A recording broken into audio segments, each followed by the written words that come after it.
Allow me to quote from Mr.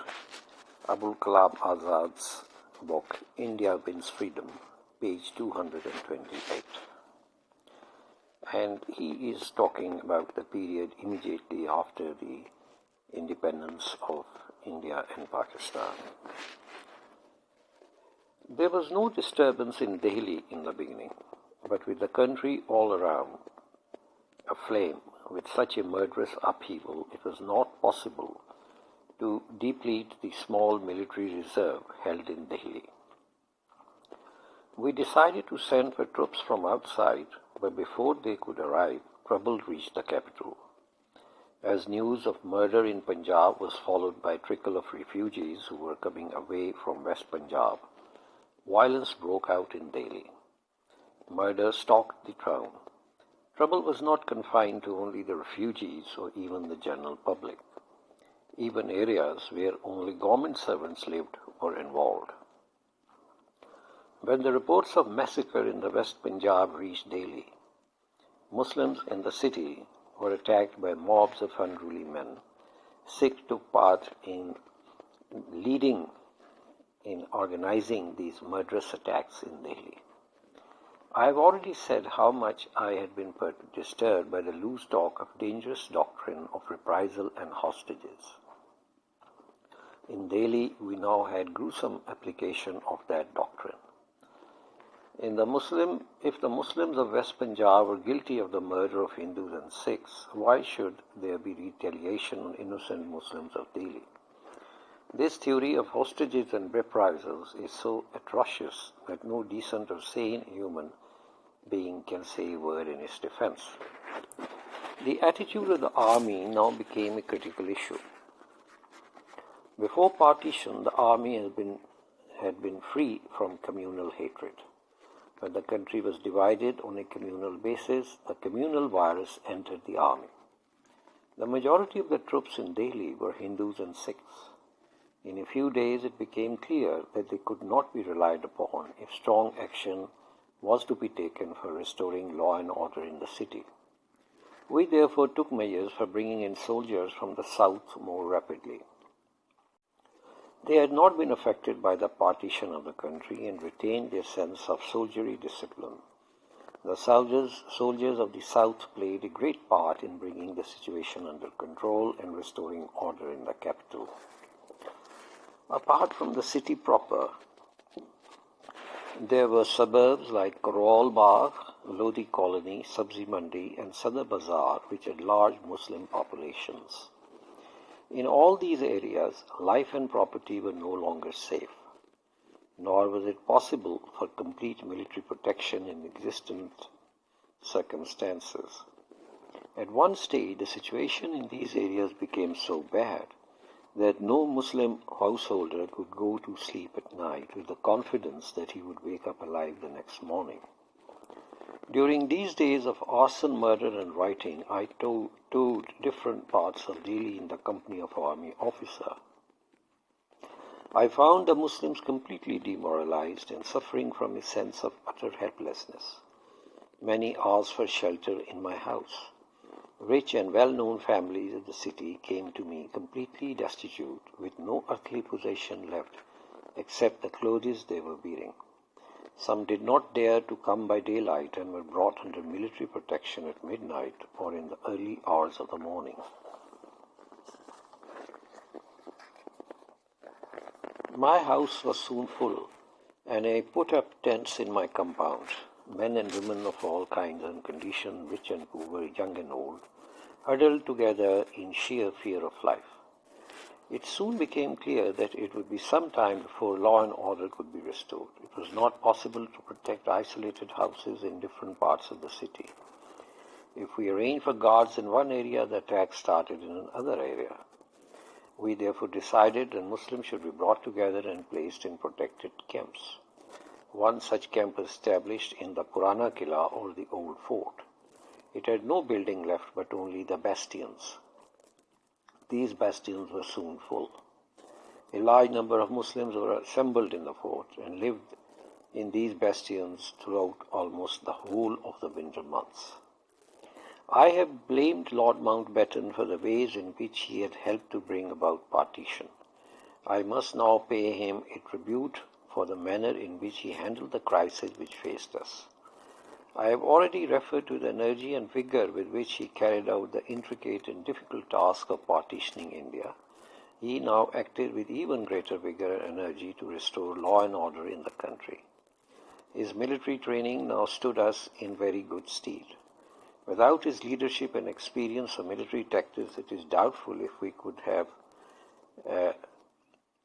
got over the difficulties with such expedition and efficiency. He said it was a war situation and must be treated as such. During war councils work round the clock. We must also set up a council of action which would take decisions on the spot and see that the decisions were carried out. An emergency board was set up consisting of some members of the cabinet and some high and military officials, civil. The board met daily at 9:30 in the cabinet room of the government house. Lord Mountbatten presided. We reviewed the order given during the last 24 hours and action taken. This board worked without a break till peace was fully restored. The reports which came to the board every morning gave us an insight into the dangerous situation. During the whole of this period, Gandhiji was living in terrible mental anguish. He strained every nerve to restore good feeling between the communities and secure the life and property of Muslims. It caused him great distress and suffering to find that his efforts did not meet with expected success. Often he sent for Jawaharlal, Sardar Patel and me and asked us to describe the situation in the city. It added to his distress when he found that there were differences among us even regarding what was actually happening. The truth is that there was a difference of attitude between Sardar Patel on one hand and Jawaharlal and me on the other. This was affecting local administration, and it was becoming clear that the officers were divided into two groups. The larger group looked up to Sardar Patel and acted in a way which they thought would please him. A smaller group looked towards Jawaharlal and me and tried to carry out the Jawaharlal's orders. The Chief Commissioner of Delhi was a Muslim officer, Khurshid Ahmed, son of Sahibzada Aftab Ahmed. He was not a strong officer. In addition, he was afraid that if he took strong action, he might be regarded as favoring the Muslims. The result was that he was only the nominal head of the administration, and all action was being taken by Deputy Commissioner on his own initiative. This was an officer called Randhawa, who was a Sikh, but he did not follow many of the Sikh customs and conventions. He had shaved off his beard and cut his hair, and many Sikhs regarded him as almost a heretic. He had been Deputy Commissioner in Delhi even before partition, and sometime before 15th August there was a suggestion that since he had served his term, he might be returned to Punjab. Many leading citizens of Delhi, especially a large section of Muslims, represented strongly against this proposal. They said that Randhawa was a fair-minded and strong officer, and during these difficult days it would be hard to find a suitable replacement. Randhawa was accordingly retained, but it seemed that under the stress of communal tension which was sweeping through the Punjab, he also changed. I received many reports that he was not taking sufficiently strong or effective action against the miscreants. The very Muslims who had years ago pleaded for his retention now came and pleaded that he was not giving the necessary protection to the Muslim citizens of Delhi. This was reported to Sardar Patel, but he hardly paid any attention to such complaints. Sardar Patel was the Home Minister, and as such, Delhi administration was directly under him. As the list of murders and arsons grew longer, Gandhiji sent for Patel and asked him what he was doing to stop this carnage. Sardar Patel tried to assure him by saying that the reports which Gandhiji received was grossly exaggerated. In fact, he went to the extent of saying the Muslim had no cause for complaint or fear. I remember distinctly one occasion when the three of us were sitting with Gandhiji. Jawaharlal said with deep sorrow that he could not tolerate the situation in Delhi where Muslim citizens were being killed like cats and dogs. He felt humiliated that he was helpless and could not save them. His conscience would not let him rest, for what answer he would give when people complained about these terrible happenings. Jawaharlal repeated several times that he found the situation intolerable and his conscience would not let him rest. We were completely taken aback by Sardar Patel's reaction.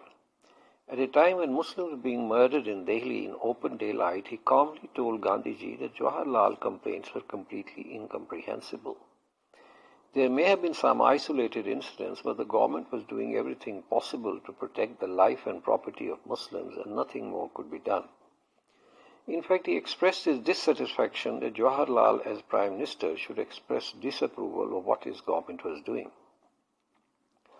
Jawaharlal remained speechless for some moments and then turned to Gandhiji in despair. He said if these were Sardar Patel's view, he had no comments to make. Another incident which occurred about this time revealed clearly how Sardar Patel's mind was working. He perhaps felt that some explanation was necessary for the attacks on the Muslims which were taking place every day. He accordingly put a theory that deadly weapons had been recovered from the Muslim quarters of the city. His insinuations was that the Muslims of Delhi had collected arms to attack the Hindus and Sikhs, and if the Hindus and Sikhs had not taken the first offensive, the Muslims would have destroyed them. The police recovered some arms from Karol Bagh and Sabzi Mandi. Under Patel's order, these were brought to the government house and kept for our inspection in the ante-chamber of the cabinet room. When we assembled for our daily meeting, Sardar Patel said that we should first go to the antechamber and inspect the captured arm. On our arrival, we found on the table dozens of kitchen knives that were rusted, pocket knives and pen knives with or without handles, and iron spikes which had been recovered from the fences of old houses and some cast iron water pipes. According to Sardar Patel, these were weapons which the Muslims of Delhi had collected to exterminate the Hindus and Jews. Lord Mountbatten took up one or two knives and said with a smile that those who had collected this material seemed to have a wonderful idea of military tactics if they thought that the city of Delhi could be captured with them. I had already said that the large majority of the Muslims of the city had been collected in the Purana Killa. Winter was now approaching. Thousands who lived under the open sky suffered terribly from the cold. There was no proper arrangement for food or drinking water. What was worse, the conservancy arrangements were either non-existent or thoroughly inadequate. One morning, Dr. Zakir Hussain gave evidence before the emergency board and described the terrible conditions in the old fort. He said that these poor men and women had been rescued from sudden death to be buried in the living grave. The board asked me to inspect the arrangements and suggest necessary measures. At its next meeting, the board decided that immediate arrangements should be made for drinking water and sanitation. The army was also asked to lend as many tents as possible so that people could live under canvas. Gandhiji's distress was increasing every day. Formerly, the nation responded to his slightest wish. Now it seemed that his fervent appeals were falling on deaf ears. At last he could not tolerate this state of affairs and sent for me to say that he had no weapons left but to fast till peace has been restored in Delhi. When it became known that Gandhi would fast until peace and order were restored, many who had till then remained inactive were shamed into action. They felt that at this age and this stage of health it must be prevented from going on to fast. They had first appealed to him to give up the idea of fast, but Gandhi remained adamant. One thing which weighed heavily on Gandhiji's mind was the attitude of Sardar Patel. Sardar Patel belonged to the Gandhiji's inner circle and was very dear to him. In fact, Sardar Patel owed his entire political existence to Gandhiji. Among the important leaders of Congress, many had a political life even before Gandhiji appeared on the scene. There were, however, two, Sardar Patel and Dr. Rajendra Prasad, who were entirely the creation of Gandhiji. Dr. Rajendra Prasad had a brilliant academic career and many looked to him as the up-and-coming man in Bihar politics. He was, however, more concerned with his practice and perhaps also felt he did not have much chance against leaders like Imam Brothers or Mazharul Haq. When Gandhiji came to Bihar, he found that the political leadership was the hand of Muslims, and at first no Hindu of any position came to join. I have heard from reliable source that Dr. Sachinda Nanda Sinha arranged a dinner where many of the more prominent Hindus were invited to meet Gandhiji.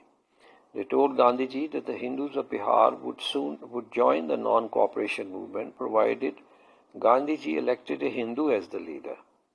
Gandhiji said he could not grant leadership to anybody at his own sweet will, but he promised if a Hindu of high caliber and character came forward, he would offer him necessary support.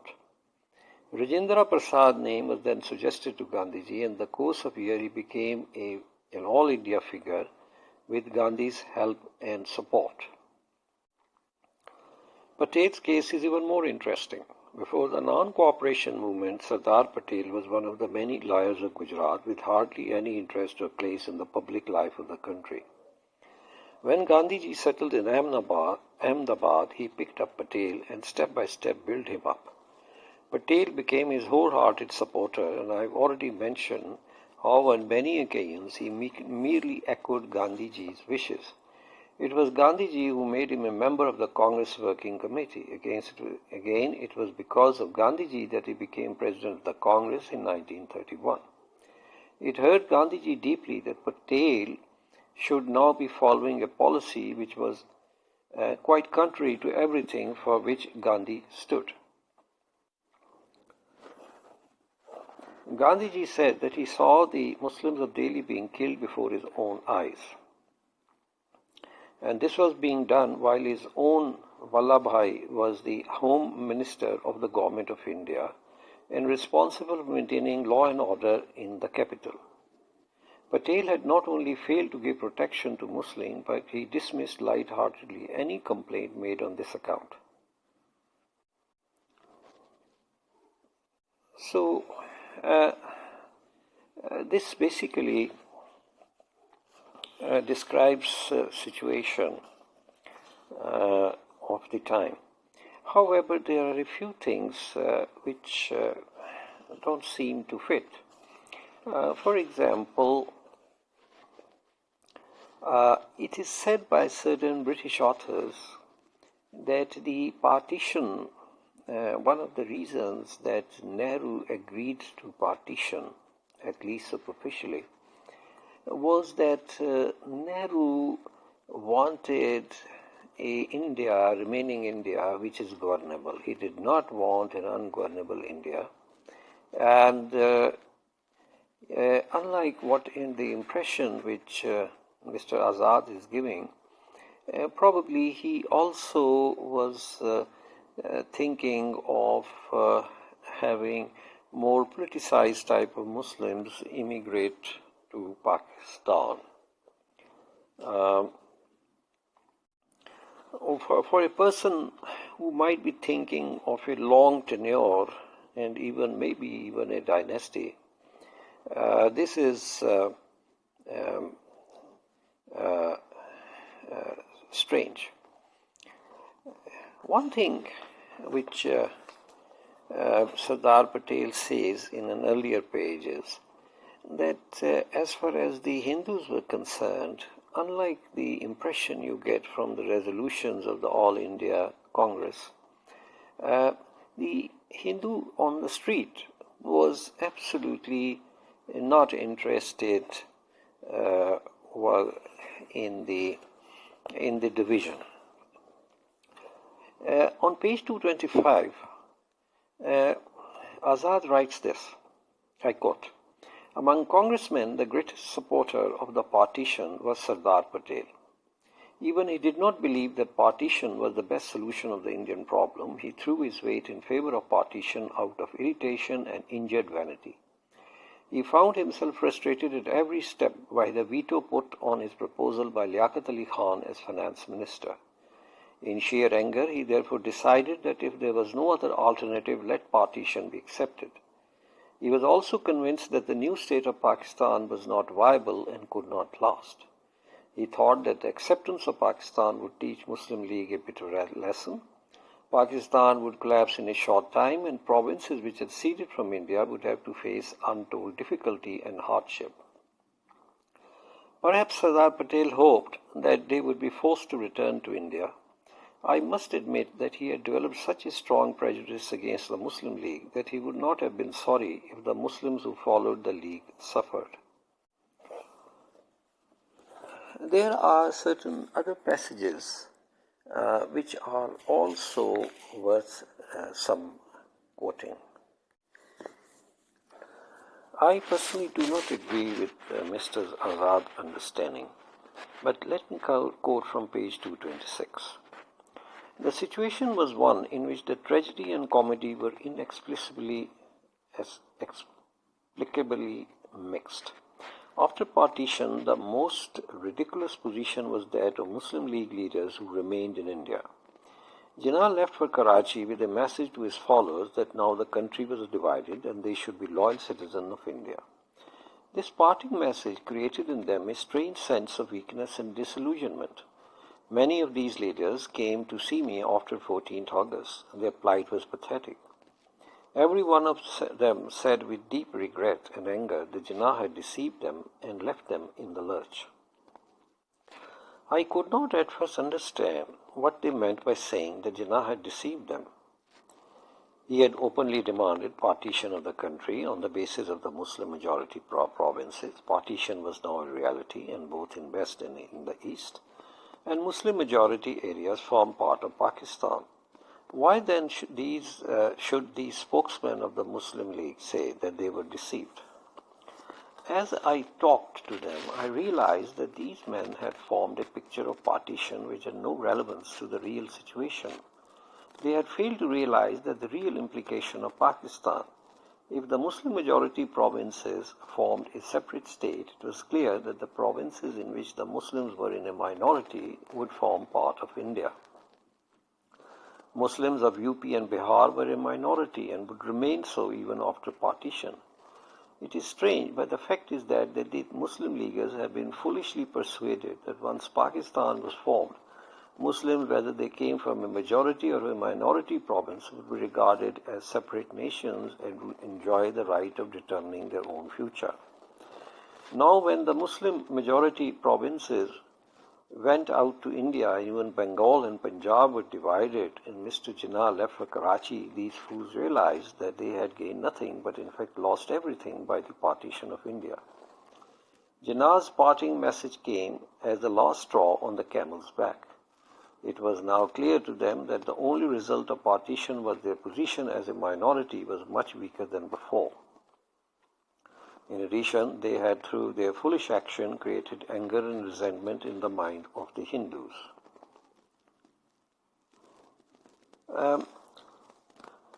Unquote. This is not what is the fact.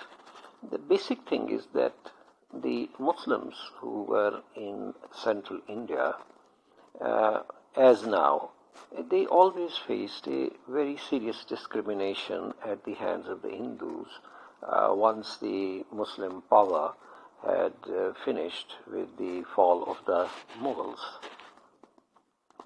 And the very fact that there could be two states, one on the side of Bengal or other on the side of what is presently Pakistan, and with the fact that there would be around 15-20% Hindus and Sikhs in the part which would become Pakistan, there would be an improvement in the situation of the Muslims in the sense that they, even if they stay put at India, they thought that whatever rights they have, they would have it, but in addition they would have a choice of immigrating or having a greater political weight at both ends, corners of India. And with the Hindus and Sikh community in those parts, their status would be better. This mass transfer of people and massacre was not really expected, and and one can see that, um, and even Mr. Jinnah did not expect this type of massacre, and he was also expecting that in future Pakistan there would be significant minority of Hindus and Sikhs. In East Pakistan, it remained so till 1971 and still remains so. And there are still significant Hindu populations in Sindh, in Pakistan. I don't think that Mr. Azad's assessment was right. It's only that the events of the massacres and then transfer of population disturbed the equilibrium in such a way that the Muslims of central India were in a difficult position.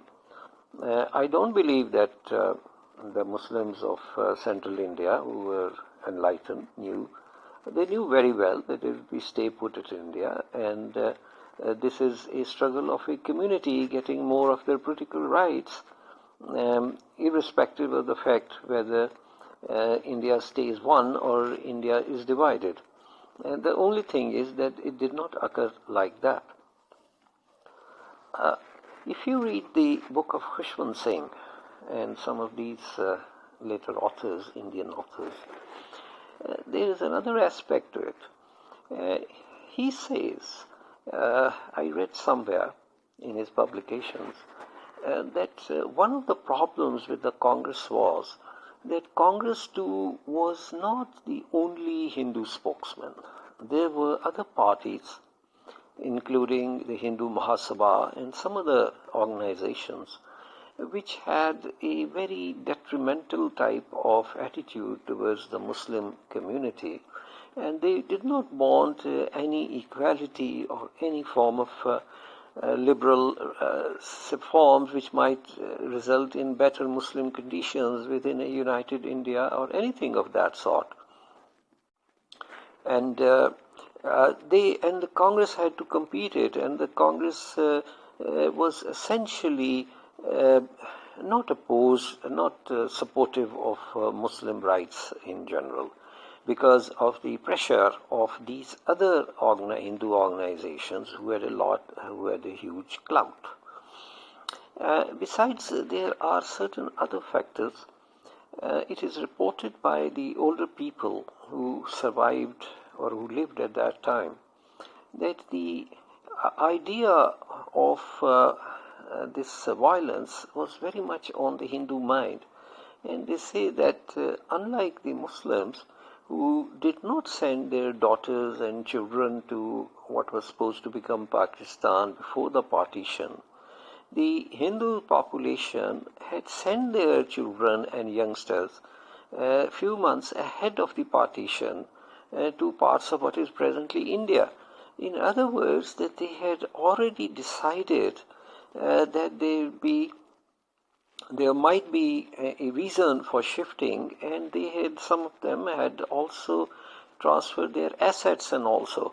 And this was an issue because it was the Hindu community which was the backbone of the commerce of the country and the backbone of the wealth of the country. And without this community, obviously there was a question mark about the economic issues arising after the country. It appears that there was a strong conspiracy, whether Congress was part of it or not, or some other organizations were, or it was at the communal level, to fail Pakistan, to deny it any wealth, to deny any experience to it, not to accept anything within the general framework, despite the fact that the British by now they were afraid of the Russians and the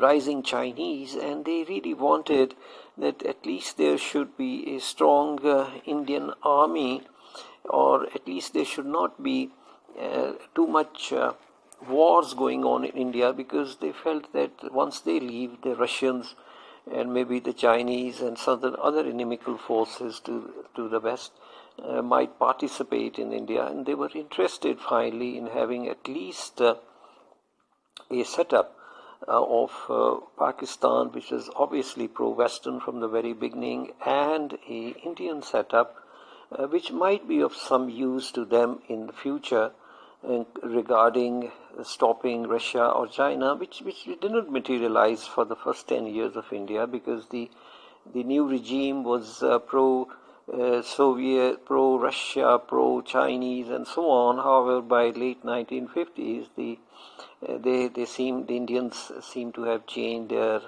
thing slightly, and they now were hoping for Western support against China and so on, and we know the story.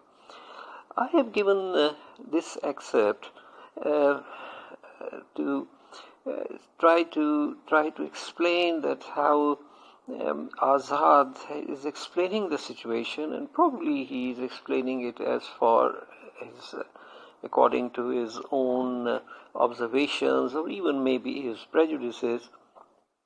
But it does show that how ineffective was Gandhi, how ineffective was even Jawaharlal Nehru or Mr. Azad, and the whole thing is basically was working upon the mindset of people like Mr. Patel, who was not interested in stopping the riots or something.